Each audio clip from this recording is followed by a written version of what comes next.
Kembali di Metro hari ini, tim Inafis Polresta Denpasar kembali mendatangi rumah ibu angkat Angelin di Jalan Sedap Malam, Denpasar Timur. Kedatangan tim Inafis kali ini untuk mengumpulkan bukti tambahan terkait temuan 9 bercak darah di rumah ibu angkat Angelin. Tim Inafis datang ke rumah ibu angkat Angelin Sabtu siang. Kedatangan tim Inafis Bali dan Mabes Polri ini adalah untuk yang ketiga kalinya untuk menggeledah rumah M. Sejak olah tempat kejadian perkara kemarin, tidak kurang 9 titik bercak darah ditemukan. Tim juga menemukan sidik jari yang cukup banyak di rumah korban. Tim Inafis juga mengidentifikasi toilet rumah M. Polda Bali kemudian menyita sejumlah barang dari rumah ibu angkat Angelin ini. Hingga saat ini Polda Bali masih melakukan pendalaman terhadap temuan di rumah M untuk menjerat tersangka baru.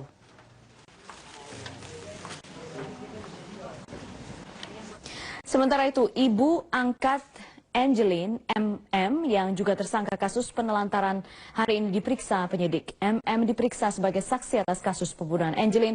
Pemeriksaan berlangsung di Direktorat Reserse dan Kriminal Umum Polda Bali. M diperiksa pasca pengakuan AG, tersangka pembunuhan Angelin, kepada kuasa hukumnya Haposan Sihombing. AG mengaku hanya disuruh menguburkan jasad Angelin dan menuding M sebagai pembunuh Angelin. Tim kuasa hukum M yang mendampingi proses pemeriksaan mengaku tidak ada pengambil alihan penyidikan, namun penyidik Polresta Denpasar memeriksa M di Polda Bali. M membantah tuduhan AG, namun kuasa hukumnya berharap M bisa bersikap kooperatif dalam pemeriksaan.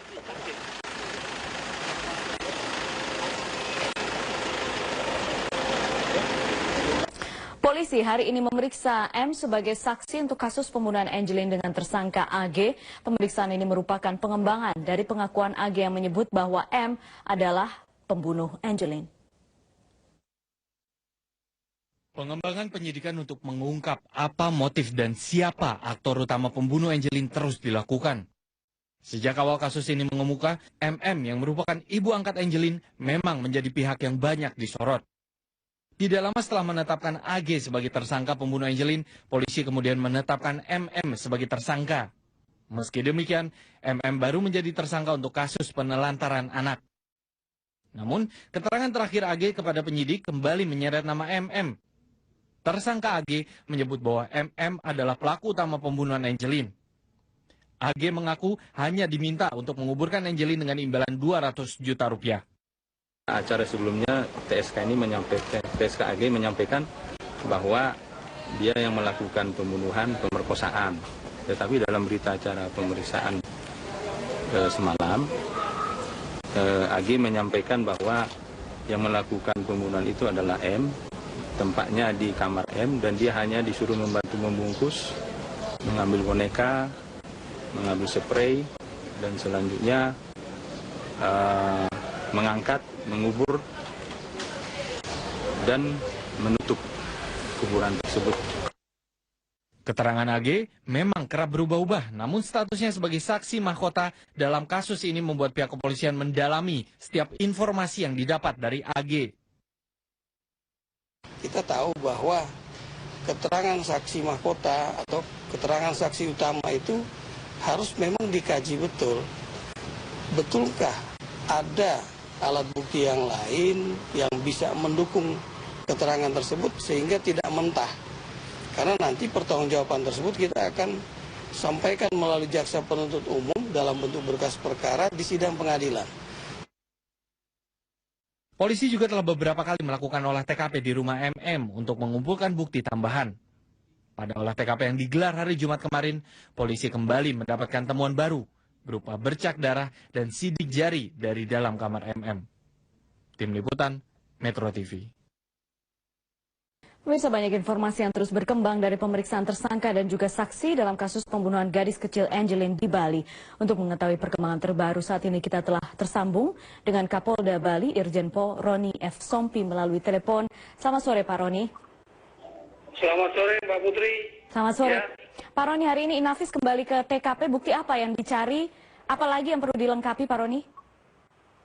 Ya, setiap kasus yang tentunya tidak akan sempurna, itu kita harapkan bisa diperoleh di dalam setiap pengolahan tempat kejadian untuk kita bisa mendapatkan jejak-jejak atau bekas-bekas yang berkaitan dengan sebuah perbuatan pidana, termasuk perbuatan pidana yang mengakibatkan korban Angelin meninggal dunia.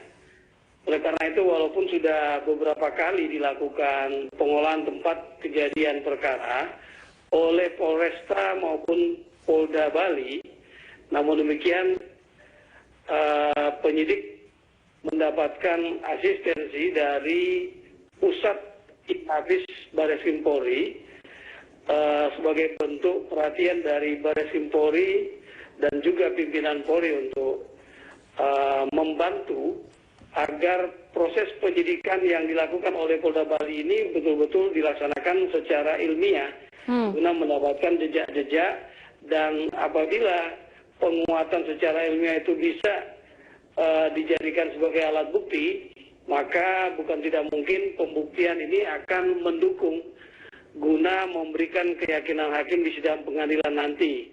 Yeah. Oleh karena itu, Mbak Putri, terus kita lakukan berkaitan dengan adanya perkembangan keterangan.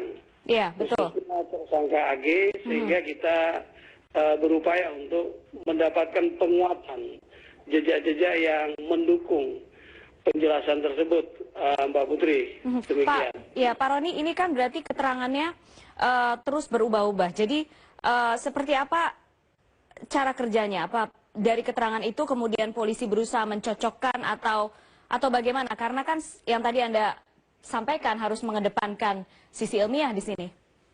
Ya, oleh karena itu 2 hari sebelumnya Polri dibantu oleh Pusat Laboratorium Forensik Bareskrim Polri berupa peralatan untuk membantu pemeriksaan dengan alat tes kebohongan atau lie detector. Yeah. Ahli yang juga bisa mengkaji keterangan-keterangan yang bernuansa bohong atau bernilai benar.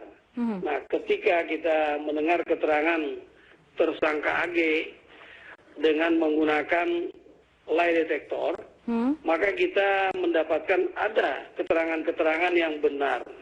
Nah, keterangan yang benar ini yang kemudian kita tindak lanjuti dengan upaya penguatan mencari jejak agar bisa dijadikan alat bukti seperti keterangan yang bersangkutan. Tapi tidak hanya AG yang dites yang dilakukan tes melalui lie detector, tersangka M juga, apa hasilnya, Pak Roni?